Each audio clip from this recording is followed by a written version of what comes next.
ಈ ಕಾರ್ಯಕ್ರಮದ ಪ್ರಾಯೋಜಕರು ಗಡಿಯಾರ್ ಗ್ರೂಪ್ ಆಫ್ ಕಂಪನಿ. ನೀವು ನೋಡ್ತಾ ಇದ್ದೀರಾ ಸನ್ಮಾರ್ಗ ಸುದ್ದಿ ಸಂಚಯ. ನಾನು ಶಂಶೀರ್ ಬುಡೋಳಿ. ಮುಂಬೈ ಮಹಾನಗರ ಪಾಲಿಕೆಯ ಚುನಾವಣೆಯಲ್ಲಿ ಕಾಂಗ್ರೆಸ್ ನೇತೃತ್ವದ ಮಹಾವಿಕಾಸ್ ಆಘಾಡಿ ಮೈತ್ರಿಕೂಟ ಒಡೆದಿದೆ. ಹೀಗಾಗಿ ಚುನಾವಣೆಯಲ್ಲಿ ತ್ರಿಕೋನ ಸ್ಪರ್ಧೆ ಉಂಟಾಗಿದೆ. ಇದೆಲ್ಲದರ ನಡುವೆ ಮಹಾರಾಷ್ಟ್ರದ ಆಡಳಿತಾರೂಢ ಬಿಜೆಪಿ, ಶಿವಸೇನಾ ಶಿಂದೆ ಬಣ ಹಾಗೂ ಎನ್ಸಿಪಿ ಅಜಿತ್ ಬಣದ ಮಹಾಯುತಿ ಒಗ್ಗಟ್ಟಿನಿಂದ ಸ್ಪರ್ಧೆಗೆ ಇಳಿದಿದೆ. ಅದರ ಕುರಿತಾದ ರಿಪೋರ್ಟ್ ಇಲ್ಲಿದೆ ನೋಡಿ. ಮುಂಬೈ ಚುನಾವಣೆಗೆ ಹೊಸ ಮೈತ್ರಿಗಳು ಏರ್ಪಟ್ಟಿವೆ. ಎಂವಿಎ ಇಬ್ಬಾಗವಾಗಿದ್ದು ಕಾಂಗ್ರೆಸ್, ಪ್ರಕಾಶ್ ಅಂಬೇಡ್ಕರ್ ವಂಚಿತ್ ಬಹುಜನ ಅಗಾಡಿ ಮತ್ತು ರಾಷ್ಟ್ರೀಯ ಸಮಾಜ್ ಪಕ್ಷ ಮೈತ್ರಿಕೂಟ ರಚಿಸಿವೆ. ಇನ್ನು ಮಹಾವಿಕಾಸ್ ಅಗಾಡಿಯಿಂದ ಹೊರ ನಡೆದಿರುವ ಶಿವಸೇನಾ ಉದ್ಧವ್ ಬಣ ಮತ್ತು ಎನ್ಸಿಪಿ ಶರದ್ ಬಣವು ರಾಜ್ ಠಾಕ್ರೆಯ ಮಹಾರಾಷ್ಟ್ರ ನವನಿರ್ಮಾಣ ಸೇನೆ ಜೊತೆ ಮೈತ್ರಿ ಮಾಡಿಕೊಂಡು ಹೊಸ ಮೈತ್ರಿಕೂಟದಲ್ಲಿ ಸ್ಪರ್ಧೆಗಿಳಿದಿದೆ. ರಾಜ್ ಠಾಕ್ರೆ ಜೊತೆಗಿನ ಎಂವಿಎ ಮೈತ್ರಿಗೆ ಕಾಂಗ್ರೆಸ್ ವಿರೋಧ ವ್ಯಕ್ತಪಡಿಸಿತ್ತು. ಆದರೆ ಶಿವಸೇನೆ ಉದ್ಧವ್ ಬಣವು ಮರಾಠಿ ಭಾಷೆ ಮತ್ತು ಸಂಸ್ಕೃತಿಯನ್ನು ಸಂರಕ್ಷಿಸಲು ಮೈತ್ರಿ ಅಗತ್ಯವೆಂದು ವಾದಿಸಿತ್ತು. ಆದಾಗ್ಯೂ ಈ ಮಹಾವಿಕಾಸ್ ಅಗಾಡಿ ಮೈತ್ರಿಯು ಮುಂಬೈ ಚುನಾವಣೆಯಲ್ಲಿ ಮಾತ್ರವೇ ವಿಭಜನೆಯಾಗಿದೆ. ರಾಜ್ಯ ಮಟ್ಟದಲ್ಲಿ ಅಸ್ತಿತ್ವದಲ್ಲಿದೆ ಎಂದು ಕಾಂಗ್ರೆಸ್ ಮತ್ತು ಶಿವಸೇನಾ ಪ್ರತಿಪಾದಿಸಿದೆ. ಎಂವಿಎ ವಿಭಜನೆಯಿಂದಾಗಿ ಮುಂಬೈ ಪಾಲಿಕೆ ಚುನಾವಣೆಯಲ್ಲಿ ತ್ರಿಕೋನ ಸ್ಪರ್ಧೆ ಏರ್ಪಟ್ಟಿದೆ. 32 ಸ್ಥಾನಗಳಲ್ಲಿ ಕಾಂಗ್ರೆಸ್ ನೇತೃತ್ವದ ಮೈತ್ರಿಕೂಟದ ಯಾವುದೇ ಪಕ್ಷವೂ ಸ್ಪರ್ಧಿಸದ ಕಾರಣ ಆ ಕ್ಷೇತ್ರಗಳಲ್ಲಿ ಮಹಾಯುತಿ ಮತ್ತು ಶಿವಸೇನಾ ಉದ್ಧವ್ ಬಣದ ನಡುವೆ ನೇರ ಸ್ಪರ್ಧೆ ಇರಲಿದೆ. ಮುಂಬೈ ಮಹಾನಗರ ಪಾಲಿಕೆಗೆ ಜನವರಿ 15ರಂದು ಚುನಾವಣೆ ನಡೆಯಲಿದೆ. ಪಾಲಿಕೆಯ ಒಟ್ಟು 227 ವಾರ್ಡ್ಗಳಿಗೆ ನಡೆಯಲಿರುವ ಚುನಾವಣೆಯಲ್ಲಿ ಗೆದ್ದು ಮುಂಬೈ ಆಡಳಿತ ಪಡೆದುಕೊಳ್ಳುವುದು ಎಲ್ಲ ಪಕ್ಷಗಳಿಗೂ ಪ್ರತಿಷ್ಠೆಯ ವಿಷಯವಾಗಿದೆ. ಹಿಂದೂ ರಾಷ್ಟ್ರ ರಚನೆಗೆ ಕರೆ ನೀಡುವ ಮತ್ತು ಅಲ್ಪಸಂಖ್ಯಾತರಿಗೆ ನೇರ ಅಥವಾ ಪರೋಕ್ಷ ಬೆದರಿಕೆಗಳನ್ನು ಹಾಕುವ ಕಾರ್ಯಕ್ರಮ ಮತೀಯವಾದಿ ಸಂಘಟನೆಗಳು ಆಯೋಜನೆ ಮಾಡುವುದು ಭಾರತದಲ್ಲಿ ಸಾಮಾನ್ಯವಾಗಿದೆ. ಆಡಳಿತಗಾರರು ಇದಕ್ಕೆ ಪರೋಕ್ಷ ಸಹಕಾರ ನೀಡುವುದು ಕೂಡ ಇರುವಂಥದ್ದು. ಈ ಪರಿಸ್ಥಿತಿ ಎಲ್ಲಿಗೆ ಬಂದಿದೆ ಅಂದರೆ ಹಿಂದೂ ರಾಷ್ಟ್ರ ರಚನೆ ಮತ್ತು ಈ ಇಸ್ಲಾಮೋಫೋಬಿಯಾ ಕಾರ್ಯಕ್ರಮವನ್ನು ಕೇಂದ್ರ ಸರ್ಕಾರವೇ ನೇರವಾಗಿ ಪ್ರಾಯೋಜನೆ ಮಾಡುವಂತೆ ತೋರ್ತಾ ಇದೆ. ಅದರ ಕುರಿತಾದ ಸ್ಪೆಷಲ್ ರಿಪೋರ್ಟ್ ಇಲ್ಲಿದೆ ನೋಡಿ. ಡಿಸೆಂಬರ್ 13 ಮತ್ತು 14ರಂದು ದೆಹಲಿಯ ಭಾರತ್ ಮಂಟಪದಲ್ಲಿ ಆಯೋಜಿಸಲಾಗಿದ್ದ ಸನಾತನ ರಾಷ್ಟ್ರ ಶಂಖನಾದ್ ಮಹೋತ್ಸವ ಹೆಚ್ಚು ಗಮನಾರ್ಹವಾಗಿದೆ. ಯಾಕೆಂದರೆ ಈ ಕಾರ್ಯಕ್ರಮಕ್ಕೆ ಕೇಂದ್ರ ಸರ್ಕಾರದ ಸಂಸ್ಕೃತಿ ಸಚಿವಾಲಯವೇ ಅಧಿಕೃತವಾಗಿ ಸಹಕಾರ ನೀಡಿತ್ತು. ನಡೆದ 2 ದಿನಗಳ ಕಾರ್ಯಕ್ರಮದಲ್ಲಿ ಹಿಂದೂ ರಾಷ್ಟ್ರ ರಚನೆ, ಮುಸ್ಲಿಮರ ಸಾಮೂಹಿಕ ಗಡೀಪಾರು ಮತ್ತು ಮತಾಂತರ ಹಾಗೂ ದೇಶವನ್ನು ಹಿಂದೂ ರಾಷ್ಟ್ರವೆಂದು ಔಪಚಾರಿಕವಾಗಿ ಘೋಷಿಸಲು ಭಾರತದ ಸಂವಿಧಾನವನ್ನು ತಿದ್ದುಪಡಿ ಮಾಡಬೇಕೆಂಬ ಕರೆಗಳು ಸೇರಿದಂತೆ ಹಲವಾರು ಬೇಡಿಕೆಗಳನ್ನು ಮಂಡಿಸಲಾಗಿದೆ. ಇದನ್ನು save culture, save Bharat foundation ಮತ್ತು ಸನಾತನ ಸಂಸ್ಥೆ ಎಂಬ 2 ಸಂಸ್ಥೆಗಳು ಕೇಂದ್ರ ಸಂಸ್ಕೃತಿ ಸಚಿವಾಲಯ ಹಾಗೂ ದೆಹಲಿ ಸರ್ಕಾರದ ಪ್ರವಾಸೋದ್ಯಮ ಸಚಿವಾಲಯದ ಸಹಯೋಗದೊಂದಿಗೆ ಆಯೋಜಿಸಿದ್ದವು. ದೆಹಲಿ ಪ್ರವಾಸೋದ್ಯಮ ಮತ್ತು ಸಂಸ್ಕೃತಿ ಸಚಿವ ಕಪಿಲ್ ಮಿಶ್ರಾ ಅವರೊಂದಿಗೆ ಕೇಂದ್ರ ಸಚಿವರಾದ ಗಜೇಂದ್ರ ಸಿಂಗ್ ಶೇಖಾವತ್, ಶ್ರೀಪಾದ ನಾಯ್ಕ್ ಮತ್ತು ಸಂಜಯ್ ಸೇಠ್ ಅವರು ಸನಾತನ ರಾಷ್ಟ್ರ ಶಂಖನಾದ್ ಮಹೋತ್ಸವದಲ್ಲಿ ಮಾತನಾಡಿದ್ದಾರೆ. ಮಂತ್ರಿಗಳ ಈ ಭಾಗವಹಿಸುವಿಕೆ ಮತ್ತು ಸರ್ಕಾರವೇ ಇದರಲ್ಲಿ ಪಾಲ್ಗೊಂಡಿರುವುದನ್ನು ಈಗ ಸಮಾಜವಾದಿಗಳು ಮತ್ತು ಜಾತ್ಯತೀತ ಭಾರತವಾದಿಗಳು ಪ್ರಶ್ನಿಸುತ್ತಿದ್ದಾರೆ. ಕಾರ್ಯಕ್ರಮದ ಎಲ್ಲಾ ಬ್ಯಾನರ್ಗಳು ಮತ್ತು ಪ್ರಚಾರ ಸಾಮಗ್ರಿಗಳು ಕೇಂದ್ರ ಸರ್ಕಾರ ಮತ್ತು ದೆಹಲಿ ಸರ್ಕಾರದ ಹೆಸರು ಮತ್ತು ಲೋಗೋವನ್ನು ಹೊಂದಿದ್ದವು. ಮುಖ್ಯ ಚುನಾವಣಾ ಆಯುಕ್ತ ಜ್ಞಾನೇಶ್ ಕುಮಾರ್ ಅವರು ಈ ಹಿಂದೆ ಅಮಿತ್ ಶಾ ಇವರ ಕಾರ್ಯದರ್ಶಿ ಆಗಿದ್ದರು. ಅವರನ್ನೇ ಇದೀಗ ಮುಖ್ಯ ಚುನಾವಣಾ ಆಯುಕ್ತರನ್ನಾಗಿ ನೇಮಕ ಮಾಡಲಾಗಿದೆ. ಇದು ಆಕಸ್ಮಿಕ ಅಲ್ಲ, ಉದ್ದೇಶಪೂರ್ವಕವಾಗಿ ಇವರನ್ನ ಈ ಸ್ಥಾನಕ್ಕೆ ತರಲಾಗಿದೆ.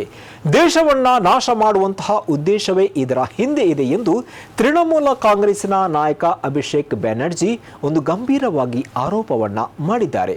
ಹಾಗಾದ್ರೆ ಅವರು ಏನು ಹೇಳಿದ್ರು ನೋಡ್ಕೊಂಡು ಬರೋಣ.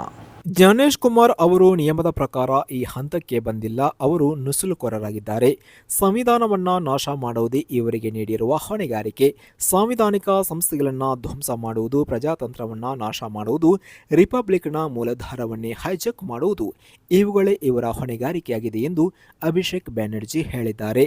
ಪಶ್ಚಿಮ ಬಂಗಾಳದ ಎಸ್ಐಆರ್ ಚಟುವಟಿಕೆಗೆ ಸಂಬಂಧಿಸಿ ತೃಣಮೂಲ ಕಾಂಗ್ರೆಸ್ ಪ್ರತಿನಿಧಿ ನಿಯೋಗದ ಜೊತೆಗೆ ಮಾತುಕತೆ ನಡೆಸಿದ ಬಳಿಕ ಅವರು ಈ ಅಭಿಪ್ರಾಯ ವ್ಯಕ್ತಪಡಿಸಿದ್ದಾರೆ. News bureau, Sanmarga news.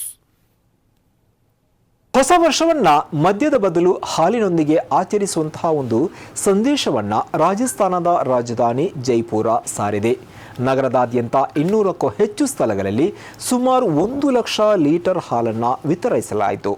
Rajasthan ಯುವ ವಿದ್ಯಾರ್ಥಿಗಳ ಸಂಘಟನೆ ಮತ್ತು ಭಾರತೀಯ ಅಸ್ತಮ ಆರೈಕೆ ಸಂಘ ರಾಜಸ್ಥಾನದ ವಿವಿ ದ್ವಾರದಲ್ಲಿ ಮೊದಲು ಈ ಹಾಲು ವಿತರಣೆಯನ್ನು ಆರಂಭ ಮಾಡಿತು. ಚಿಕ್ಕ ಮಕ್ಕಳಿಂದ ಹಿಡಿದು ಹಿರಿಯರವರೆಗೆ ಸಾವಿರಾರು ಜನರು ಹಾಲು ಸ್ವೀಕರಿಸಿ ಸೇವಿಸಿದರು. ಹೊಸ ವರ್ಷ ಎಲ್ಲರಿಗೂ ಶುಭವಾಗಬೇಕು. ಅದಕ್ಕಾಗಿ ಮೊದಲ ದಿನದಿಂದಲೇ ಒಳ್ಳೆಯ ಆರಂಭ ಅತ್ಯಗತ್ಯ. ಹೊಸ ವರ್ಷವನ್ನು ಶಾಂತಿಯುತವಾಗಿ ಆಚರಿಸೋಣ ಎಂದು ಅವರು ಮನವಿ ಮಾಡಿದರು. ಇದೀಗ ಜೈಪುರ ನಗರದಾದ್ಯಂತ 200ಕ್ಕೂ ಹೆಚ್ಚು ಸ್ಥಳಗಳಲ್ಲಿ ಹಾಲು ವಿತರಣೆ ನಡೆಯಿತು. ವಿಶ್ವವಿದ್ಯಾಲಯದ ದ್ವಾರದಲ್ಲಿ ಹಾಲು ವಿತರಣಾ ಕಾರ್ಯಕ್ರಮವು 21 ವರ್ಷಗಳ ಹಿಂದೆ ಹೊಸ ವರ್ಷದ ಮುನ್ನಾ ದಿನವಂದು 500 ಲೀಟರ್ ಹಾಲು ವಿತರಿಸುವ ಮೂಲಕ ಶುರುವಾಗಿತ್ತು. ಇದು ಬೆಳೆದು ಈಗ 8,000 ಲೀಟರ್ ಹಾಲು ವಿತರಣೆಯವರೆಗೆ ತಲುಪಿದೆ. 2025ರ ಆರಂಭದಲ್ಲಿ ಭಾರತದ ರಾಯಭಾರಿ ತನ್ನನ್ನ ಭೇಟಿಯಾಗಿದ್ದರು ಮತ್ತು ಈ ಮಾತುಕತೆಯನ್ನ ರಹಸ್ಯವಾಗಿ ಇಡಬೇಕು ಎಂದು ಅವರು ನನ್ನಲ್ಲಿ ವಿನಂತಿಸಿದ್ದರು. ಹೀಗಂತ ಬಾಂಗ್ಲಾದೇಶ ಜಮಾತ್ ಇಸ್ಲಾಮಿಯ ಅಧ್ಯಕ್ಷ ಡಾಕ್ಟರ್ ಶಫೀಕ್ ರೆಹಮಾನ್ ಬಹಿರಂಗಪಡಿಸಿದ್ದಾರೆ. ರಾಯ್ಟರ್ಸ್ ಸುದ್ದಿ ಸಂಸ್ಥೆಗೆ ನೀಡಿದ ಸಂದರ್ಶನದಲ್ಲಿ ಶಫೀಕ್ ರೆಹಮಾನ್ ಈ ಮಾಹಿತಿಯನ್ನು ಬಹಿರಂಗಪಡಿಸಿದ್ದಾರೆ. ಆದರೆ ತನ್ನ ಜೊತೆ ಮಾತನಾಡಿದ ಅಧಿಕಾರಿ ಯಾರು ಎಂಬುದನ್ನು ಅವರು ಬಹಿರಂಗಪಡಿಸಿಲ್ಲ. ಭಾರತೀಯ ಅಧಿಕಾರಿಯ ಕೋರಿಕೆಯಂತೆ ಅವರ ಹೆಸರನ್ನು ಬಹಿರಂಗ ಮಾಡ್ತಿಲ್ಲ. ಇದೇ ವೇಳೆ ಇತರ ರಾಷ್ಟ್ರಗಳ ಅಧಿಕಾರಿಗಳ ಜೊತೆ ತಾನು ಬಹಿರಂಗವಾಗಿ ಮಾತುಕತೆ ನಡೆಸಿದ್ದೀನಿ ಅಂತ ಅವರು ಹೇಳಿದ್ದಾರೆ. ಟ್ರೀಟ್ಮೆಂಟ್ ಮುಗಿಸಿ ತಾನು ಮನೆಗೆ ತಲುಪಿದ ಬಳಿಕ ನನ್ನ ಮನೆಯಲ್ಲಿಯೇ ಈ ಮಾತುಕತೆ ನಡೆದಿದೆ. ಎರಡು ದೇಶಗಳ ನಡುವೆ ಸೌಹಾರ್ದ ಸಂಬಂಧವನ್ನು ಮುಂದುವರಿಸುವುದರ ಹೊರತಾಗಿ ಬೇರೆ ಯಾವುದೇ ದಾರಿ ಇಲ್ಲ ಎಂದು ಅವರು ಹೇಳಿದ್ದಾರೆ. ಇದೇ ವೇಳೆ ಶಫೀಕ್ ರೆಹಮಾನ್ ಇವರ ಹೇಳಿಕೆಯ ಮೇಲೆ ಭಾರತ ಸರ್ಕಾರ ಇದುವರೆಗೂ ಪ್ರತಿಕ್ರಿಯೆ ನೀಡಿಲ್ಲ. News bureau, Sanmarga news. ಪ್ರತಿಜ್ಞಾ ವಿಧಿಯ ವೇಳೆ ನ್ಯೂಯಾರ್ಕ್ ಮೇಯರ್ ಜೊಹ್ರಾನ್ ಮಮ್ದಾನಿ ಎತ್ತಿ ಹಿಡಿದ ಪವಿತ್ರ ಕುರ್ಆನ್ ಅನ್ನು ಎಲ್ಲಿಂದ ತರಲಾಗಿತ್ತು ಎಂಬಂತಹ ಪ್ರಶ್ನೆಗೆ ಇದೀಗ ಉತ್ತರ ಸಿಕ್ಕಿದೆ. ಕರಿಯ ಜನಾಂಗದವರಾದ ಖ್ಯಾತ ಬರಹಗಾರ ಮತ್ತು ಇತಿಹಾಸಕಾರರಾದ ಅರ್ತುರೋ ಶೋಂಬಾರ್ಗ್ ಇವರ ವಶದಲ್ಲಿದ್ದ ಕುರ್ಆನಿನ ಮೇಲೆ ಕೈ ಇಟ್ಟು ಮಮ್ದಾನಿ ಪ್ರತಿಜ್ಞಾ ವಿಧಿ ಸ್ವೀಕಾರ ಮಾಡಿದ್ದಾರೆ. ನ್ಯೂಯಾರ್ಕಿನ ಸಾರ್ವಜನಿಕ ಲೈಬ್ರರಿಯಿಂದ ಇದನ್ನು ಈ ಸಮಾರಂಭಕ್ಕಾಗಿ ತರಲಾಗಿತ್ತು. ಅದರ ಕುರಿತಾದ ರಿಪೋರ್ಟ್ ನೋಡ್ಕೊಂಡು ಬರೋಣ. ಜನವರಿ 6ರಂದು ಸಾರ್ವಜನಿಕರಿಗಾಗಿ ಈ ಕುರಾನ್ ಗ್ರಂಥವನ್ನು ಪ್ರದರ್ಶನ ಮಾಡೋಕೆ ನ್ಯೂಯಾರ್ಕ್ ಪಬ್ಲಿಕ್ ಲೈಬ್ರರಿ ತೀರ್ಮಾನ ಮಾಡಿದೆ.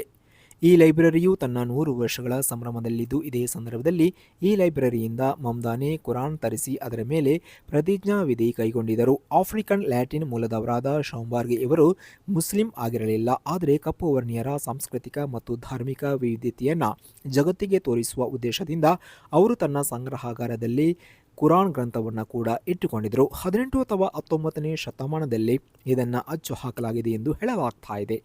ಕಪ್ಪು ಮತ್ತು ಕೆಂಪು ಮಸಿಯಿಂದ ಈ ಕುರಾನ್ ಗ್ರಂಥವನ್ನು ಬರೆಯಲಾಗಿದೆ ಎಂಬುದಕ್ಕೆ ಪೂರಕ ಆಧಾರಗಳು ಕಾಣಿಸ್ತಾ ಇದೆ. ಆದರೆ ಶೋಂಬಾರ್ಗ್ ಇವರಿಗೆ ಹೇಗೆ ಇದು ತಲುಪಿತು ಎಂಬುದಕ್ಕೆ ಈವರೆಗೂ ಉತ್ತರ ಸಿಕ್ಕಿಲ್ಲ.